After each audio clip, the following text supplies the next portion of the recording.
Audio Jungle.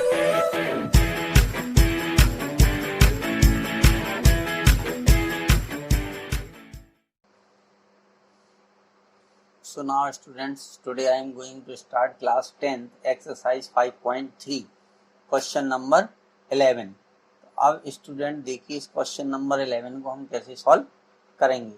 अब students please आप लोगों से रिक्वेस्ट है कि अगर अभी तक आप लोगों ने हमारे चैनल को सब्सक्राइब नहीं किया है तो प्लीज़ हमारे चैनल को आप लोग सब्सक्राइब कर लीजिए स्टूडेंट।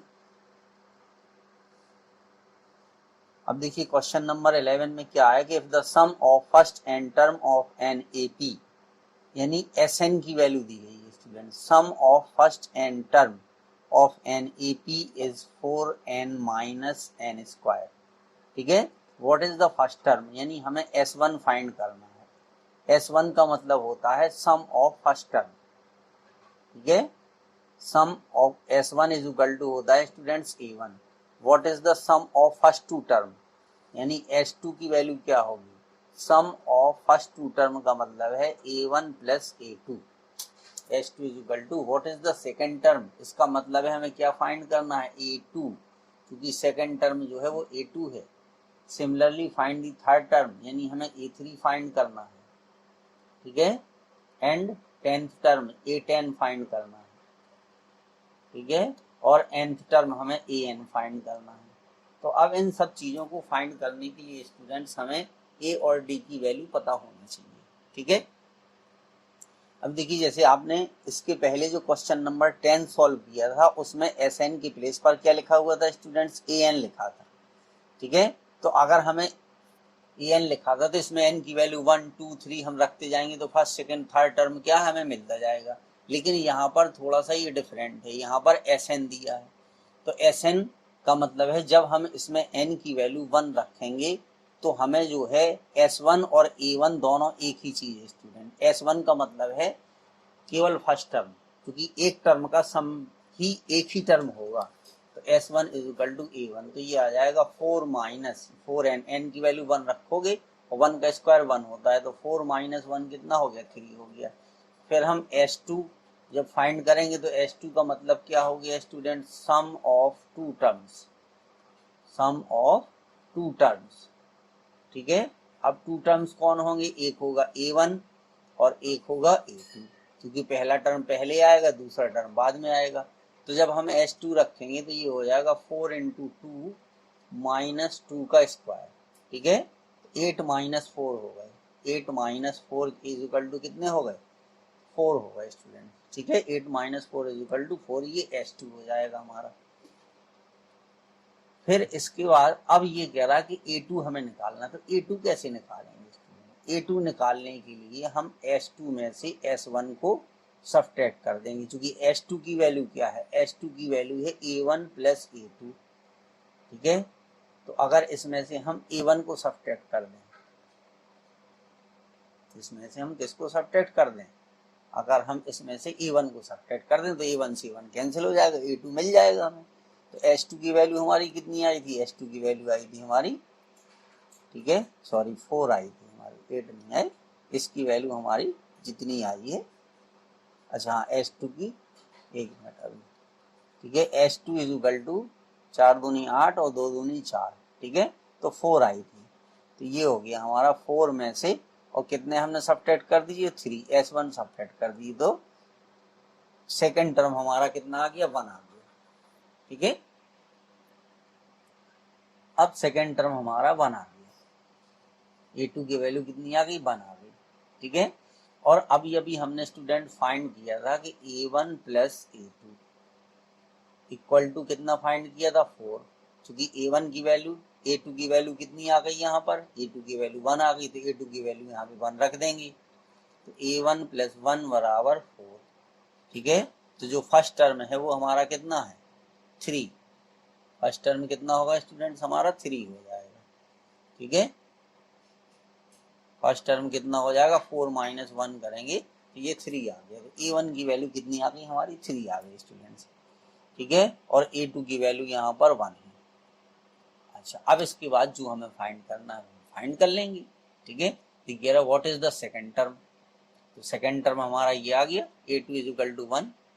ठीक है, एक आंसर ये हो गया, हमें ये सेकंड टर्म फाइंड करना है। एक आंसर ये हो गया हमारा। देखिए S1 की वैल्यू ये हमने फाइंड कर दी, ये एक आंसर ये हो गया। What is the sum of first two term, S2 आ गया, एक आंसर ये हो गया हमारा। ठीक है, S1 निकाल लिया, S2 निकाल लिया। Second, what is the second term, तो सेकंड टर्म क्या हो गया, E2 हो गया, ये आ गया आंसर हमारा। सिमिलरली थर्ड टर्म, तो A3 इज इक्वल टू क्या होगा। ठीक है, अब स्टूडेंट जब हमें A1 और A2 की वैल्यू पता चल गई तो हम D भी फाइंड कर सकते हैं, क्योंकि D बराबर क्या होता है, A2 माइनस A1। A2 की वैल्यू कितनी है हमारी, ठीक है, A2 की वैल्यू 1 आई थी और A1 की वैल्यू कितनी आई थी, 3। ठीक है, तो D कितना हो गया, -2 हो गया। ठीक है, D कितना आ गया, -2 आ गया स्टूडेंट्स। ये S1 की वैल्यू हमारी 3 आई थी, तो S1 बराबर A1 था। ठीक है, 3 हो गया। फिर A2 की वैल्यू कितनी आई, 1 आ गई, 1 माइनस 3, तो ये -2 आ गया। तो A3 बराबर क्या होगा स्टूडेंट्स, ये हो जाएगा A1 प्लस 2D। ठीक है, तो A1 कितना हो गया, अभी हम देखिए आपको चेक करके बताएंगे। ठीक है, तो A1 कितना हो गया, A1 हमारा आया 3 प्लस 2, और D की वैल्यू कितनी है हमारी, D की वैल्यू ये निकली -2। ठीक है, इंटू -2, तो ये हो गया 3 माइनस 4, यानी कितना आ गया, -1 आ गया। थर्ड टर्म कितना आ गया, -1 आ गया। ठीक है, ये आ गया थर्ड टर्म।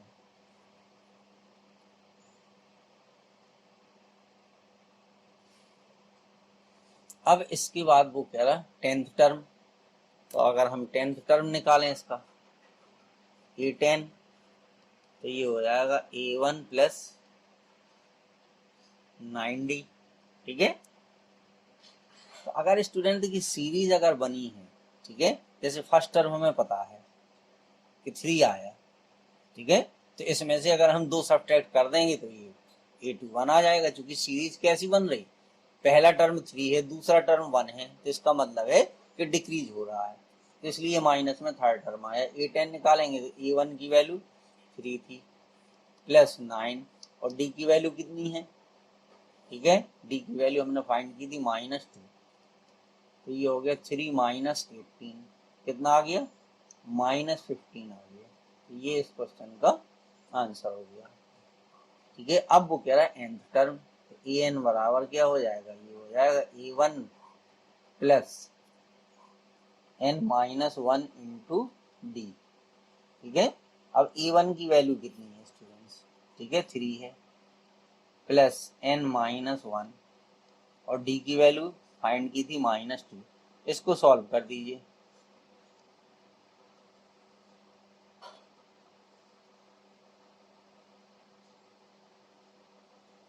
तो 5 माइनस 2 ये आ गया, तो ये हमारा n टर्म हो गया। ठीक है, an की वैल्यू कितनी आ गई स्टूडेंट, 5 माइनस 2n आ गई। अब देखिए अगर हमारे जो an की वैल्यू है ये सही आई कि नहीं आई, ये कैसे पता चलेगा, अगर इसको हम स्टूडेंट चेक करना चाहें तो कैसे करेंगे।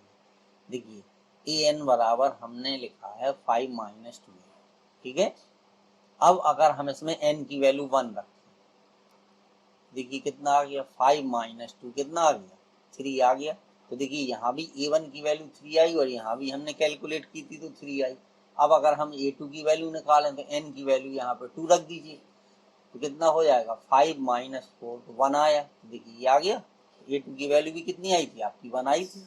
ठीक है, तो ये क्वेश्चन स्टूडेंट इस तरीके से करना था, ये हमने आपको सॉल्व करके ये बताया है कैलकुलेट करके कि an की जो वैल्यू हमारी निकली, अगर इसमें कुछ मिस्टेक होती तो A1 और A2 दोनों की वैल्यू मैच नहीं करती, इस तरीके से अगर हम इसको निकालते। ये आपको करना नहीं है, केवल आपको समझाने के लिए हमने बताया है।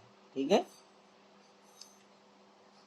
अब देखिए स्टूडेंट है क्वेश्चन नंबर 12, तो क्वेश्चन नंबर 12 में क्या है, कह रहा find the sum of first 40 positive integers.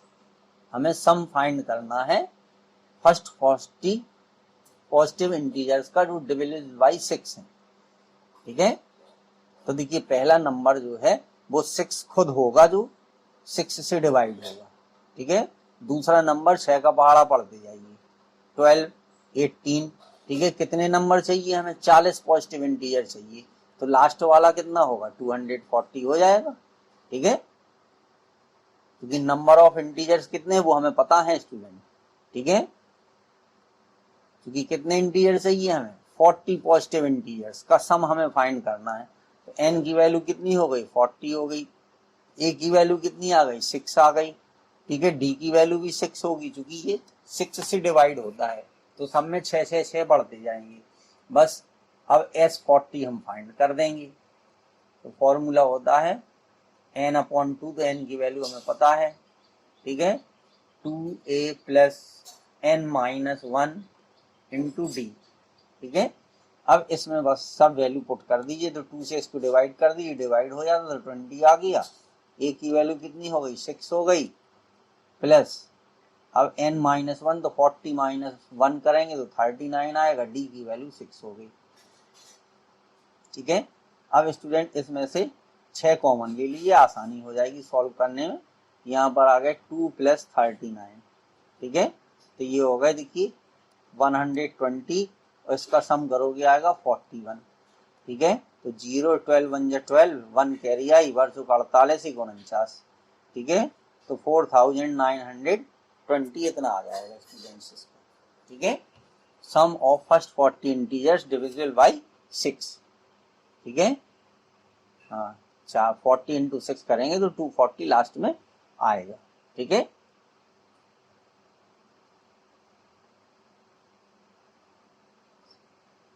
हम इसको देखिए ऐसे भी कर सकते थे, अगर इसमें हम ये फॉर्मूला लगा देते, ठीक है। इसको क्योंकि हमें सब पता था, तो S40 बराबर क्या हो जाएगा? ये होगा n/2, और ये फॉर्मूला होगा a + an, क्योंकि लास्ट टर्म हमें पता है। तो देखिए ये 20 हो जाता, a कितना है? 6, और लास्ट वाला टर्म कितना है? 240 है, ठीक है। तो ये हो जाता 246 × 20, ठीक है। मल्टीप्लाई कर दी, 0 2 6 12 की 2, 2 चौको 8 1 9, ठीक है। तो ये आ गया 4920। ऐसे भी इसको कर सकते थे, ठीक है। Sn बराबर n/2 a + an फॉर्मूला होता है, तो एक तरीका आपका ये था कि ऐसे भी आप कर सकते थे, ठीक है। अब देखिए 13 आप कैसे करोगे? कह रहा find the sum of the first 15 multiples of 8, ठीक है। 8 के मल्टीपल हमें फाइंड करना है 15, तो पहला खुद 8 होगा, फिर 16 हो जाएगा, ठीक है, फिर डॉट डॉट डॉट 120 हो जाएगा। तो इसको इसी वाले फॉर्मूले से लगा देंगे, Sn = n/2, ठीक है, a + an, ठीक है। हमें पता है कितने हैं? 15, तो n की वैल्यू 15 हो गई। तो S15 हमें सम ऑफ 15 टर्म्स फाइंड करना है, जो मल्टीपल किसके हैं? 8 के हैं, ठीक है। तो ये हो गया 15/2, a की वैल्यू कितनी हो गई? 8, लास्ट टर्म कितना है पता है हमें? 15 × 120 होता, ठीक है। तो ये आ जाएगा, बस अब इसको सॉल्व कर दीजिए। तो ये हो गया 15/2, ये आ जाएगा 128, ठीक है। 2 से इसको कैंसिल कर दीजिए, 64 आ गया। अब 15 और 64 का मल्टीप्लाई कर दीजिए, देखिए तो ये हो गया 15 × 60, कैरी आई कितनी? 6, 15 × 90 और 6, ठीक है। तो 960 जो है वो सम ऑफ फर्स्ट 15 मल्टीपल ऑफ 8 कितना है? 960, ये इसका आंसर आ गया। तो इसी तरीके से स्टूडेंट को